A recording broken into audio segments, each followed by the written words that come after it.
बोलो भारत माता की ತಾಯಿ ಕಬ್ಬಾಳಮ್ಮನಿಗೆ ಕನಕಪುರ ಕ್ಷೇತ್ರದ ಮತದಾರರಿಗೆ ಕಾಂಗ್ರೆಸ್ ಸರ್ಕಾರಕ್ಕೆ ಇದು ಸುಮ್ಮನೆ ಇರಬೇಕು.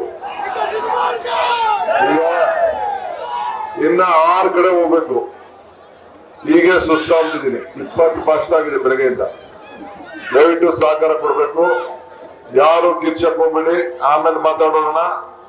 ನಮಗೂ ನಿಮ್ಗೂ ಅಗ್ರಿಮೆಂಟ್ ಏನಪ್ಪಾ ಅಂದ್ರೆ ನೀವ್ ಯಾರು ಮಾತಾಡ್ಬಾರ್ದು. ಆಗ್ಬೋದಲ್ಲ?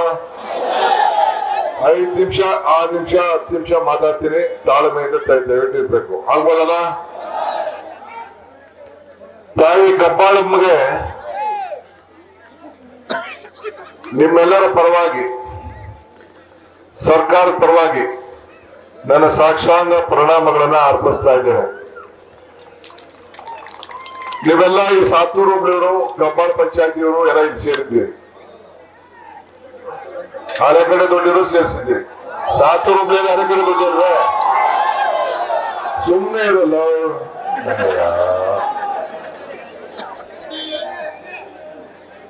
ನಾನು 1985ರಲ್ಲಿ ಎಲೆಕ್ಷನ್ ಇದ್ದಾಗ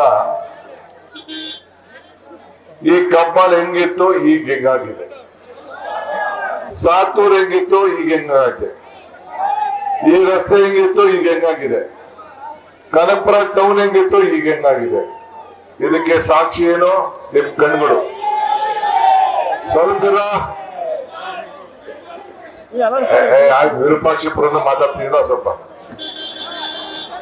ಸಾತೂರು ಕ್ಷೇತ್ರ ಅಂದ್ರೆ ವಿರೂಪಾಕ್ಷಿಪುರ ಹೋಗಿದ ಸೇರಿ. ಈಗ ತಾಯಿ ಕಬ್ಬಾಳಮ್ಮ ದೇವಸ್ಥಾನ ಇಡೀ ರಾಜ್ಯಕ್ಕೆ ಇವತ್ತು ಹೆಸರು ಬಂದಿದೆ. ಒಪ್ಕೋತೀರಾ? ಈ ದೇವಸ್ಥಾನದ ಅಭಿವೃದ್ಧಿಯಿಂದ ಇಡೀ ನಿಮ್ಮ ಸಾತೂರು ಹೋಬಳಿ ಎಲ್ಲ ಜಮೀನುಗಳು ಕೂಡ ಬೆಲೆ ಜಾಸ್ತಿ ಆಗಿದೆ. ಒಪ್ಕೋತೀರಾ? ನಾನು ಬೆಂಗಳೂರು ಜಿಲ್ಲೆ ಇದು ದಕ್ಷಿಣ ಜಿಲ್ಲೆ ಅಂತ ಮಾಡಿ ಹೆಸರನ್ನ ವಾಪಸ್ಸು ಉಳಿಸಿದ ಮೇಲೆ ನಿಮ್ಮ ಆಸ್ತಿ ಬೆಲೆ ಎಲ್ಲ ಜಾಸ್ತಿ ಆಗಿದೆ. ಒಪ್ಕೋತೀರಾ? ಅಧಿಕಾರ 136 ಸೀಟ್ ಬಂದ ಮೇಲೆ ನಾನು ಏನ್ ನಿಮ್ಗೆ ಮಾತು ಕೊಟ್ಟಿದ್ದೆ ಎಲ್ಲ ನನ್ನ ತಾಯಂದಿರ ಮಡ್ಲಿಗೆ ಅವ್ರ ಅಕೌಂಟ್ಗೆ 2,000 ರೂಪಾಯಿ ಕೊಡ್ತೀನಿ ಅಂತ ಹೇಳಿದೆ. ಅದನ್ನ ಮಾಡಿದೀರಾ ಇಲ್ಲೋ? ಮನೆಗೆ ಫ್ರೀ ಕರೆಂಟ್ ಕೊಡ್ತೀನಿ ಅಂತ ಹೇಳಿದೆ. ಕೊಟ್ಟ ಇಲ್ಲೋ? ತಾಯಂದಿರಿಗೆ ಉಚಿತವಾಗಿ ಬಸ್ಸಲ್ಲಿ ಓಡಾಡೋದು ಮಾಡ್ತೀನಿ ಅಂತ ಹೇಳಿದೆ. ಮಾಡುತ್ತಾ ಇಲ್ಲೋ? 10 ಕೆಜಿ ಅಕ್ಕಿ ಅಂತ ಹೇಳಿದೆ. ಕೊಡ್ತಾ ಇದ್ದೀರಾ ಇಲ್ಲೋ? ಯುವಕರಿಗೆ ಉದ್ಯೋಗ ಭತ್ಯೆ ಅಂತ ಹೇಳಿದೆ. ಕೊಡ್ತಾ ಇದ್ದೀರಾ ಇಲ್ಲೋ? ಈಗ ನೀವೆಲ್ಲ ಶ್ರಮ ಪಟ್ಟು ನನ್ನನ್ನ 1,23,000 ಓಟಲ್ಲಿ ಗೆಲ್ಸಿದ್ರಿ. 136 ಸೀಟ್ ಕೊಟ್ರಿ. ಕೇಂದ್ರದವರು ನನಗೂ ಸಿದ್ದರಾಮಯ್ಯವ್ರಿಗೂ ಒಪ್ಪಂದವನ್ನ ಮಾಡಿಸಿದ್ರು. ನಾನೇನು ಮಾತಾಡಕ್ ಹೋಗ್ಲಿಲ್ಲ. ಅವ್ರವ್ರು ನಮ್ಗೂ ಬಿಟ್ಬಿಟ್ಟಿದ್ದಂತ ವಿಚಾರ ಅಂತೇಳಿ 1-6 ತಿಂಗಳು ಹೆಚ್ಚು ಕಮ್ಮಿ ಆಗಿರ್ಬೋದು ಅಷ್ಟೇ. ಅದು ಚಿಂತೆ ಇಲ್ಲ. ಪಕ್ಷ ತೀರ್ಮಾನ ಮಾಡ್ತು. ಈಗ ಮೊನ್ನೆ 3ನೇ ತಾರೀಕು ನಿಮ್ಮೆಲ್ಲರ ಸಮ್ಮುಖದಲ್ಲೇನೆ ನಿಮ್ಮ ಹತ್ರ ನಿಮ್ಗೆ ಇನ್ವಿಟೇಷನ್ ಕೊಡಕ್ ಆಗ್ಲಿಲ್ಲ. ನಾ ಸ್ಟೇಡಿಯಂ ಅಲ್ಲಿ ಮಾಡ್ತೀನಿ ಅಂತ ಅನ್ಕೊಂಡಿದ್ದೆ. ಅವರು ಬೇಡ, ಎಲ್ಲ ಬಸ್ಸು ಗಲಾಟೆ, ಪೆಟ್ರೋಲು ಡೀಸೆಲ್ ತುಳಿದಾಟ, ಇಲ್ಲ ವಿಧಾನಸೌಧ ಮುಂದೆ ಮಾಡ್ಬೇಕು ಅಂತಿದ್ದೆ. ತುಳಿತ ಇವೆಲ್ಲ ಆಯ್ತದೆ, ಬೇಡ ಅಂತ ಹೇಳಿ ಕೆಲವು ತೀರ್ಮಾನ ಮಾಡಿ ಕೊನೆಗೆ ಗ್ಲಾಸ್ ಹೌಸ್ ಇದ್ರಲ್ಲೇ ರಾಜಭವನ್ ಅಲ್ಲೇ ಮಾಡುದು. ನಿಮ್ನೆಲ್ಲ ಕರೆಯಕ್ಕಾಗ್ಲಿಲ್ಲ, ದಯವಿಟ್ಟು ಕ್ಷಮಿಸ್ಬೇಕು. ಒಂದು ಕೆಲವರು ಬಂದಿದ್ರಿ ಅಷ್ಟೇ. ಎಲ್ಲ ನೀವೆಲ್ಲ ಕಿತಾಪತಿ ಗಿರಾಕಿಗಳೆಲ್ಲ ಬಂದಿದ್ರಿ. ಪಾಪ ಬರೋರೆಲ್ಲ ಹಳ್ಳಿಲಿರೋ ಹೆಣ್ಮಕ್ಳುಗಳು ಬರಕಾಯ್ತಾ? ನಮ್ ತಾಯಿಗಳು ಬಂದಾಗಾಯ್ತಾ? ಅವ್ರದ್ದು ಒಂದೇ ಓಟು, ನಿಂದು ಒಂದೇ ಓಟು, ನಂದು ಒಂದೇ ಓಟು. ಸುಮ್ಮನೆ ಇರಲ್ಲ. ಕೆಲವೆಲ್ಲ ಬಂದಿದ್ರೆ ಆಯ್ತು. ಆದ್ರೆ ಈ ಕಬ್ಬಾಳ್ ಸುಮ್ಮನೆ ಇರಲ್ಲ. ನನಗೇನೇ ಮಾತಾಡ್ಬೇಡಿ, ಮಧ್ಯ ಡಿಸ್ಟರ್ಬ್ ಮಾಡ್ಬೇಡಿ. ಇವತ್ತು ಕಬ್ಬಾಳ ಸನ್ನಿಧಿಲಿ ನಾನು ನಿಂತಿದ್ದೀನಿ. ನಿಮ್ಮೆಲ್ಲರೂ ಕೂಡ ನಾನು ಪ್ರಾರ್ಥನೆ ಇಷ್ಟೇ. ನಾನೀಗ ಬಂದ ಉದ್ದೇಶ ಎಲ್ಲರನ್ನು ಭೇಟಿ ಮಾಡಕ್ ಆಗ್ಲಿಲ್ಲ. ಈ ಕಡೆಗೆ ಬರೋದು ಅಲ್ಲ, ಹಿಂದೆಗಡೆ ಕ್ಯಾಮ್ರಾ ಅವರು ಇದ್ದಾರೆ. ಎಲ್ಲರಿಗೂ ಕೂಡ ಭೇಟಿ ಮಾಡಕ್ ಆಗ್ಲಿಲ್ಲ. ನೀವು ಎಷ್ಟೋ ಜನ ಅಲ್ಲಿ ಹೂನಾರ ತಗೊಂಡು ಬರ್ತಾ ಇದ್ದೀರಿ. ನಿಮ್ಮನ್ನ ಭೇಟಿ ಮಾಡಕ್ ಆಗುದಿಲ್ಲ. ಒತ್ತಡ, ಪೊಲೀಸ್ ಒತ್ತಡ ಇವೆಲ್ಲ ಇದೆ ಅಂತೇಳಿ ನಾನೇ ನನ್ನ ಮನೆಗೆ ಬರ್ಬೇಕು, ನಿಮ್ಮನ್ನೇ ಭೇಟಿ ಮಾಡಬೇಕು, ನಿಮ್ಮ ಆಶೀರ್ವಾದ ಪಡಿಬೇಕು, ನಾನು ಎರಡು ಮಾತು ಹೇಳಬೇಕು ಅನ್ನೋ ದೃಷ್ಟಿಯಿಂದ ಇವತ್ತು ನಿಮ್ಮ ಮನೆ ಬಾಗಿಲಿಗೆ ಬಂದಿದ್ದೇನೆ. ನಾನು ನೀವೆಲ್ಲ ಸೇರಿ ನನಗೆ ಇಷ್ಟು ದೊಡ್ಡ ಶಕ್ತಿ ಕೊಟ್ಟಿದ್ದೀರಿ. ಆ ಶಕ್ತಿ ನಂದಲ್ಲ, ಆ ಶಕ್ತಿ ನೀವು ಕೊಟ್ಟಂತ ಶಕ್ತಿ ಇಡೀ ರಾಜ್ಯಕ್ಕೆ ಸಮರ್ಥನೆ ಮಾಡ್ತಾರೆ. ಈಗ ಹಿಂದೆ ಮಂತ್ರಿ ಮಾಡಿದ್ರಿ, MLA ಮಾಡಿದ್ರಿ 8 ಬಾರಿ. ಇವೆಲ್ಲ ಕಣ್ಣಿಗೆ ಸಾಕ್ಷಿ ತಾನೆ. ಇಲ್ಲಿ ವ್ಯಾಪಾರ ವಹಿವಾಟೆಲ್ಲ ಸಾಕ್ಷಿ ತಾನೆ. ಹಂಗೆ ಇಡೀ ಕ್ಷೇತ್ರದ ಜನತೆಯ ಮತದಾರರು ಯಾರ ನನಗೆ ಓಟ್ ಹಾಕಿದ್ದೀರಿ, ಈ ತಾಲೂಕಲ್ಲಿ ಯಾರು ಇದ್ದೀರಿ, ಈ ಜಿಲ್ಲೆಯಲ್ಲಿ ಯಾರು ಇದ್ದೀರಿ, ಚನ್ನಪಟ್ಟಣದಲ್ಲಿ ಮೊನ್ನೆ ಗೆಲ್ಸಿದ್ರಿ, ರಾಮನಗರ ಗೆಲ್ಸಿದ್ರಿ, ಮಾಗಡಿ ಗೆಲ್ಸಿದ್ರಿ, ಕನಕಪುರ ಗೆಲ್ಸಿದ್ರಿ. ಇಡೀ ಜಿಲ್ಲೆ ಗೌರವನ್ನ ಉಳಿಸುವಂತ ಕೆಲಸ ನಮ್ಮ ಪಕ್ಷ ಮಾಡಿದೆಯಲ್ಲೋ. ಇದು ಬರೀ 2 ವರ್ಷದ ಎಲೆಕ್ಷನ್ ಅಲ್ಲ. 2 ವರ್ಷಕ್ಕೆ ನಾನು ಮುಖ್ಯಮಂತ್ರಿ ಆಗ್ಬಾರ್ದು. ಮತ್ತೆ ಇನ್ನ 2028ಗೆ ಇನ್ನ ಹೆಚ್ಚಿಗೆ ನೀವು ಆಶೀರ್ವಾದ ಮಾಡಿ ಇನ್ನ 28ಗೆ ನನ್ನನ್ನ ಮತ್ತೆ ಈ ರಾಜ್ಯದಲ್ಲಿ ನನಗೆ ತಿರ್ಗಾ ಇಲ್ಲಿ ಬಂದು ಸುಮ್ಮನೆ ಇರಲ್ಲ. ಸಾಯಂಕಾಲ 8 ನೀನು ವಿರೂಪಾಕ್ಷ ಹೋದ 28ಗೆ ಪಾರೆಲ್ಲ ನಿಲ್ಸ್ಬೇಕಂತ ತಪ್ಪಾಗ್ಬಿಟ್ಟೆ. 28ಗೆ ಮತ್ತೆ ನಮ್ಮನ್ನ ಆಯ್ಕೆ ಮಾಡಿ ನೀವು ಕಳಿಸ್ಬೇಕು. ಪಕ್ಷ ಭೇದ ಮರ್ತ್ಬಿಡಿ. ನಾನು ಕೇಳ್ಕೊಳ್ಳೋದಿಷ್ಟೇ, ಜನತಾ ದಳದವರು ಅಲ್ಲಿ ಬಿಜೆಪಿಯವರು ಅಲ್ಲಿ, ಇನ್ನ PK ಶಿವಕುಮಾರ್ ತೀರ್ಥ ಯಾರು ಮಾಡಕ್ ಆಯ್ತದ? ಇನ್ನೊಂದು ಸ್ಥಾನದಲ್ಲಿ ಕೂತ್ಕೊಳಕ್ ಆಯ್ತದ? ಕುಮಾರಸ್ವಾಮಿನ ಗೆಲ್ಸಿದ್ರು ರಾಮನಗರದಲ್ಲಿ. ಏನಾರು ಇಂಥದ್ದು ಸಾಕ್ಷಿ ಬಿಟ್ಟೆ ಬಿಡಕ್ ಆಯ್ತದ? ಬಿಟ್ಟಕ್ ಆಯ್ತಾ? ನಾನು ಅವ್ರ ವಿಚಾರ ಮಾತಾಡಕ್ ಹೋಗುದಿಲ್ಲ. ಸುಮ್ನೆ ಉದಾಹರಣೆಗೆ ನಾನು ಹೇಳ್ತಾ ಇದ್ದೀನಿ.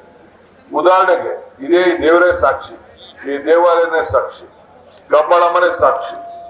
ನಾನು ಹಂಗೆ ಪ್ರತಿಯೊಂದು ಜನರ ರೈತರ ಬದುಕಿಗೋಸ್ಕರ ಶಿಂಷಾಯಿಂದ ನೀರು ತಂದು ಕೆರೆಗಳನ್ನ ತುಂಬಿಸ್ತಾ ಇದೀನೋ ಇಲ್ಲೋ?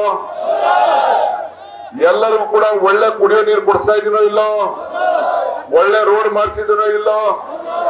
ಎಲ್ಲ ಜಮೀನುಗಳಿಗೂ ಕೂಡ ಖಾತೆ ಮಾಡಿಸಂತ ವ್ಯವಸ್ಥೆ ಮಾಡ್ತಾ ಇದೀನೋ ಇಲ್ಲೋ? ಮೋಡಿ ಕೊಡಂತ ಮಾಡೋಂತ ಕೆಲಸ ಮಾಡ್ತಾ ಇದೀನೋ ಇಲ್ಲೋ? ನಿಮ್ಮ ಬದುಕಿಗೆ ಏನೇನ್ ಬೇಕು ಎಲ್ಲ ಮಾಡ್ತಾ ಇದೀನಿ.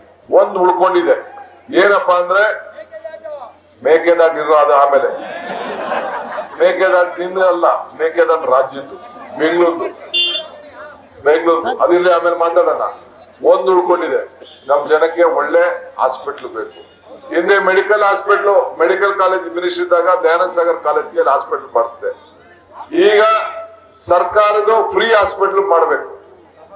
ಒಂದು ತಾಯಿ ಮಗು ಹಾಸ್ಪಿಟಲ್ ಮಾಡಿಸಿದೆ, ಇರೋ ತಾಯಿ ಮಗು ಹಾಸ್ಪಿಟಲ್ ಮಾಡಿಸಿದೆ. ಈಗ ನಾನು 800 ಕೋಟಿ ರೂಪಾಯಿದು ಒಂದು ಮೆಡಿಕಲ್ ಕಾಲೇಜನ್ನ ಇಡೀ ರಾಜ್ಯದಲ್ಲಿ ಎಲ್ಲೂ ಕೂಡ ಒಂದು ತಾಲೂಕ್ ಹೆಡ್ ಕ್ವಾರ್ಟರ್ಸ್ ಅಲ್ಲಿ ಮೆಡಿಕಲ್ ಕಾಲೇಜ್ ಇಲ್ಲ ಅಂತದನ್ನ ಇವತ್ತು ರಾಮನಗರದಲ್ಲೂ ಇಲ್ಲ. ಈಗ ರಾಮನಗರದಲ್ಲೂ ಮಾಡ್ತಿದ್ದೀನಿ. ರಾಮನಗರ ಸಾಲ ನನ್ನ ಮೇಲೆನೆ. ಯಾರು ಇವನು ನಮ್ಮ ಇಕ್ಬಾಲು ಸಾಲ ಯಾರ ಮೇಲೆ? ನನ್ನ ಮೇಲೆ. ಅಲ್ಲೂ ಮಾಡಿಸ್ತಾ ಇದ್ದೀನಿ, ಕನಕಪುರದಲ್ಲೂ ಮಾಡಿಸ್ತಾ ಇದ್ದೀನಿ. ಇನ್ನೊಂದು ತಿಂಗಳಲ್ಲಿ ಅದನ್ನ ಭೂಮಿ ಪೂಜೆ ಮಾಡೋಂತ ಕೆಲಸವನ್ನ ನಾನು ಮಾಡ್ತೇನೆ. ಯಾರು ಕೂಡ ಆರೋಗ್ಯಕ್ಕೋಸ್ಕರ ಲಕ್ಷಾಂತರ ರೂಪಾಯಿ ಖರ್ಚು ಮಾಡಿಕೊಂಡು ಬೆಂಗಳೂರಿಗೆ ಬೇರೆ ಕಡೆ ಕರ್ಕೊಂಡು ಹೋಗುವಂತ ಕೆಲಸ ಮಾಡಬಾರ್ದು. ಮೊನ್ನೆ ತಾನೇ ಪ್ರೈವೇಟ್ ಆಗಿ ಚನ್ನಪಟ್ಟಣದಲ್ಲೂ ಕೂಡ ಒಂದು ಹಾಸ್ಪಿಟಲ್ ಮಾಡಿಸ್ತೀವಿ. ಹಂಗೆ ಎಲ್ಲಾ ಕಡೆ ಈ ಅವಕಾಶನ ಮಾಡ್ಕೊಟ್ಟಿದ್ದೀವಿ. ಸೊ ಹಂಗೆ ಇವತ್ತು ತಮ್ಗೆಲ್ಲ ನಾನು ಕೇಳೋದಿಷ್ಟೇ, ಈ ಶಕ್ತಿ ಏನ್ ಕೊಟ್ಟಿದ್ದೀರಿ, ನಿಮ್ ಶಕ್ತಿ. ಈ ಅಧಿಕಾರ ನಂದಲ್ಲ, ಅಧಿಕಾರ ಇದು ನಿಮ್ಮ ಅಧಿಕಾರ. ನಿಮ್ಮ ಅಧಿಕಾರ ನೀವು ಎಲ್ಲರೂ ಭೇಟಿ ಮಾಡಕ್ ಆಗದೆ ಇರ್ಬೋದು. ಅದಕ್ಕೆ ಕನಕಪುರದಲ್ಲಿ ಒಂದು ಸಪರೇಟ್ ಆಫೀಸ್ ಮಾಡಿ ಅದೊಂದು ಅಧಿಕಾರಿಗಳನ್ನ ಕುಂಡ್ರಿಸಿ ನಿಮ್ದು ಏನೇ ಸಮಸ್ಯೆ ಇದ್ರು ಬಂದು ಅಲ್ಲಿ ಹೇಳ್ಕೊಳ್ಳಿ.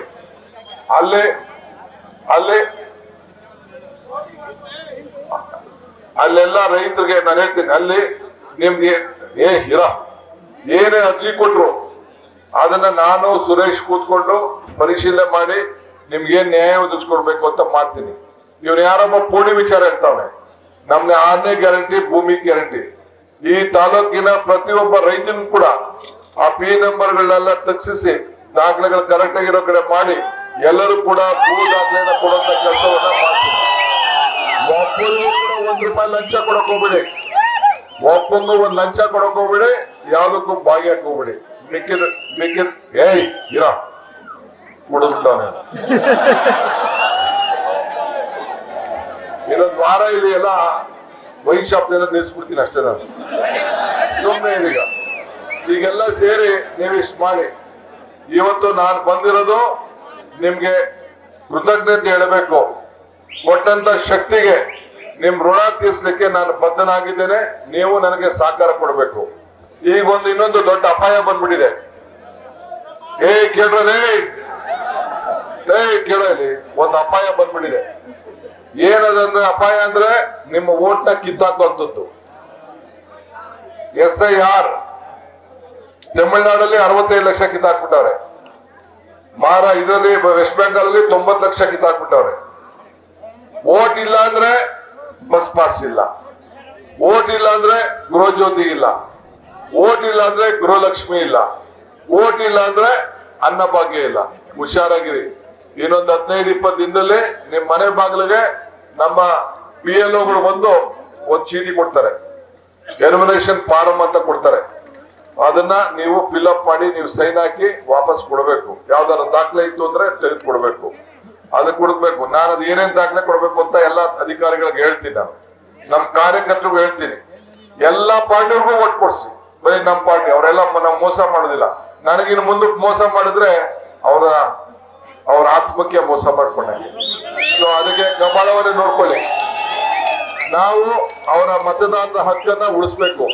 ಬೆಂಗಳೂರಲ್ಲಿ ಇರೋರು, ಡೆಲ್ಲಿಲಿ ಇರೋರು, ಮೈಸೂರಿರೋರು, ಚಟ್ಪಟ್ಟಿರೋರು ಎಲ್ಲೇ ಇರ್ಲಿ, ಅವ್ರ ಊರಲ್ಲೇ ಅವ್ರ ಓಟ್ ಇರ್ಬೇಕು. ಕೆಲಸ ಎಲ್ಲರೂ ಮಾಡ್ಕೊಳ್ಳಿ. ಅದಕ್ಕೆ ಎಲ್ಲರೂ ಕೂಡ ಕಂಪಲ್ಸರಿ ಅವ್ರ ಓಟನ್ನ ಉಳಿಸ್ಕೊಳ್ಬೇಕು. ಓಟು ನೀವು ಫಾರಂ ನೀವು ಕೊಡ್ಲಿಲ್ಲ ಅಂದ್ರೆ, ನಾನು ಸೇರಿ ಆ ಫಾರಂ ಸೈನ್ ಹಾಕ್ಲಿಲ್ಲ ಅಂದ್ರೆ ನನ್ನ ಓಟು ಹೊಂಟೋಯ್ತದೆ. ಇದು ತಲೆಯಲ್ಲಿ ಇಟ್ಕೊಳ್ಳಿ. ನಿಮ್ ತಲೆಯಲ್ಲಿ ನನ್ನ ಓಟದೆ ಯಾರು ಕಿತ್ತಾಕ್ಬಿಡೋರು ಹಂಗಿಲ್ಲ. ಈಗ ಕಾನೂನು ಆ ತರ ಬೇರೆ ಇಲ್ಲ, ಯಾವ ಅಪೀಲು ಇಲ್ಲ. ಅಪೀಲು ಎಷ್ಟು ಅಪೀಲ್ ಬಂದ್ರೆ ಓಟು ಹೆಚ್ಚು ಕಮ್ಮಿ ಆಗೋಯ್ತದೆ. ಒಂಚೂರು ಹೆಸರು ಹೆಚ್ಚು ಕಮ್ಮಿ ಆದ್ರೂ ಆಗುದಿಲ್ಲ. ಇಂಥ ಕಾನೂನು ಈಗ ಬಿಜೆಪಿಯವರು ಡೆಲ್ಲಿಯಿಂದ ತಂದ್ಬಿಟ್ಟಿದ್ದಾರೆ. ನಿಮ್ಮ ಮತದಾನದ ಹಕ್ಕನ್ನ ನೀವು ಉಳಿಸ್ಕೋಬೇಕು. ನಿಮ್ಮ ಮತ ನಿಮ್ದು, ನಿಮ್ಮ ಓಟಿನ ಹಕ್ಕು ನೀವು ಕಾಪಾಡಬೇಕು. ಆಮೇಲೆ old age pension, widow pension ಯಾವ್ದೇ ಆಗ್ಲಿ ಯಾವ್ದು ಸಿಕ್ಕುದಿಲ್ಲ. ವಿಡೋ ಪೆನ್ಷನ್ ಸಿಕ್ಕುದಿಲ್ಲ, ಓಲ್ಡ್ ಏಜ್ ಪೆನ್ಷನ್ ಸಿಕ್ಕುದಿಲ್ಲ, ಯಾವ್ದು ಸರ್ಕಾರದ ಸೌಲಭ್ಯ ಯಾವ್ದು ಸಿಕ್ಕುದಿಲ್ಲ. ಇದು ನಿಮ್ಮ ತಲೆಯಲ್ಲಿ ಇರ್ಬೇಕು. ಅದಕ್ಕೋಸ್ಕರ ನಾನೇ ಬಂದು ನಿಮ್ಗೆ ವಿಚಾರ ತಿಳಿಸ್ಬೇಕು, ನಿಮ್ಮ ಅಭಿನಂದನೆ ಸ್ವೀಕಾರ ಮಾಡಬೇಕು, ನಿಮ್ಮ ಹತ್ರ ಆಶೀರ್ವಾದ ಪಡಬೇಕು, ನಿಮ್ ಕೃತಜ್ಞತೆ ಹೇಳಬೇಕು ಅಂತ ಬಂದಿದ್ದೀನಿ.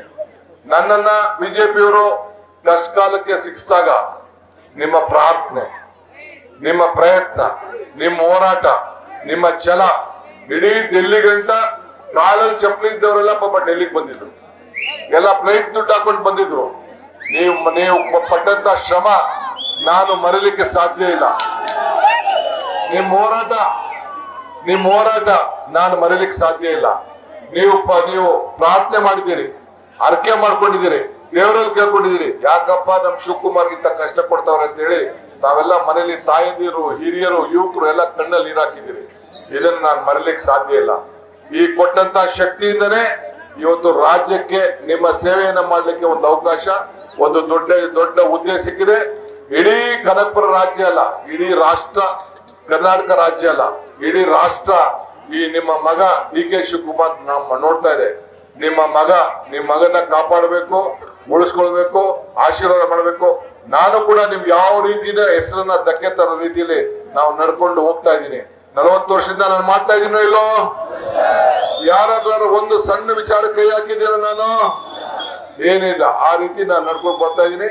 ನಿಮ್ಮ ಪ್ರೀತಿ ವಿಶ್ವಾಸ ಸದಾ ಇರಲಿ. ಮುಂದೊಂದು ದಿನದಲ್ಲಿ ನಾನು ಯಾವ್ದಾದ್ರು ಬೇರೆ ಕಾರ್ಯಕ್ರಮ ಇಟ್ಕೊಂಡು ನಾನು ಬರ್ತೇನೆ. ಸದ್ಯಕ್ಕೆ ಸರ್ಕಾರದ ಆಡಳಿತ ಬಗ್ಗೆ ನಾನು ನೋಡ್ಬೇಕು. ಇಡೀ ರಾಜ್ಯ ಪ್ರವಾಸ ಮಾಡಬೇಕಾದಂತ ಅನಿವಾರ್ಯತೆ ಇದೆ. ಪ್ರತಿ ವಾರ ಕ್ಯಾಬಿನೆಟ್ ಮೀಟಿಂಗ್ ಇರ್ತದೆ. ಪ್ರತಿ ಜಿಲ್ಲೆಗೂ ಕೂಡ ಹೋಗ್ಬೇಕಾಗ್ತದೆ. ಪಕ್ಷ ಸಂಘಟನೆ ಮಾಡಬೇಕಾಗ್ತದೆ. 2028ಕ್ಕೆ ಮತ್ತೆ ಈ ರಾಜ್ಯದ ಮುಖ್ಯಮಂತ್ರಿಯಾಗಿ ನಿಮ್ಮ ಆಶೀರ್ವಾದದಿಂದ, ತಾಯಿಯ ಕಪಾಲಮ್ಮನ ಆಶೀರ್ವಾದದಿಂದ ನಾವು ಸರ್ಕಾರ ತರಬೇಕಾಗ್ತದೆ. ಅದಕ್ಕೆ ನೀವೆಲ್ಲ ಸಹಾಯ ಮಾಡ್ತಿರ್ತಾನೆ. ಸೊ ಎಲ್ಲಾ ಪಾರ್ಟಿಯವರು ಈಗ ಸೇರಿಸ್ಕೊಳ್ಳಿ, ರಾಜಿ ಮಾಡ್ಕೊಳ್ಳಿ. ಕ್ಷಮಿಸ್ಬಿಡಿ ಅವ್ರನ್ನ. ಏನೇ ಆಗ್ಲಿ ನೀವು ಮಾಡಕ್ ಹೋಗ್ಬೇಡಿ. ತಪ್ಪು ನೀವೇ ಮಾಡಿರ್ಬೋದು, ಅವರೇ ಮಾಡಿರ್ಬೋದು. ನೀವು ಯಾರು ತಲೆ ಕೆಡ್ಸ್ಕೊಳಕ್ ಹೋಗ್ಬೇಡಿ. ನಾನು ಅವ್ರು ಕೇಳ್ಕೊಂಡು ಅಂತೇಳಿ ಎಲ್ಲ ಬಂದು ಒಗ್ಗಟ್ಟಿನಿಂದ ಇನ್ ಮುಂದಕ್ಕೆ ಎಲೆಕ್ಷನ್ ಮಾಡ್ಕೊಂಡು ಹೋಗೋಣ, ಜನರ ಸೇವೆ ಮಾಡೋಣ. ಇಷ್ಟು ದೊಡ್ಡ ಸಂಖ್ಯೆಯಲ್ಲಿ ತಾವೆಲ್ಲ ಬಂದಿದ್ದೀರಿ. ತಮ್ಮೆಲ್ಲರೂ ಕೂಡ ಒಂದು ಕೋಟಿ ನಮಸ್ಕಾರ ಹೇಳಲಿಕ್ಕೆ ನಾನು ಬಯಸ್ತಾ ಇದ್ದೇನೆ. ಈಗ ಹೂನಾರ ಇಷ್ಟೊಂದು ಬಂಡವಾಳ ಹಾಕ್ಬಿಟ್ಟಿದ್ದೀರಾ, ಕಬ್ಬು. ಹಾ, ಆಯ್ತು ಆಯ್ತು, ಸ್ವೀಕಾರ ಮಾಡ್ತೀನಿ. ತಾಯಿ ಆಶೀರ್ವಾದ ಪಡ್ಕೋತೀನಿ. ಆಮೇಲೆ ಮುಂದಕ್ಕೆ ಬೇರೆ ಕಡೆ ಕಾರ್ಯಕ್ರಮ ಇದೆ, ಹೋಗ್ಬೇಕಾಗಿದೆ.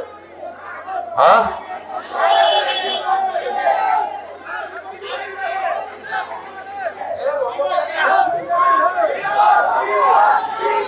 ಯಾವ ದೀಪಾಶ್ರೀ ಇಲ್ಲ, ಸುಮ್ಮನೆ ಬಗ್ಗೆ. ನಮಸ್ಕಾರ ನಮಸ್ಕಾರ ಆಗ್ಬೋದಲ್ಲ. ಆಮೇಲೆ ಗಲಾಟೆ ಪಲಾಟೆ ಏನಾರು ಆಯ್ತಂದ್ರೆ ಪೊಲೀಸರು ಇನ್ ಮೇಲೆ ಲಾಠಿ ಏಟೆ. ಹುಷಾರಾಗಿರಿ.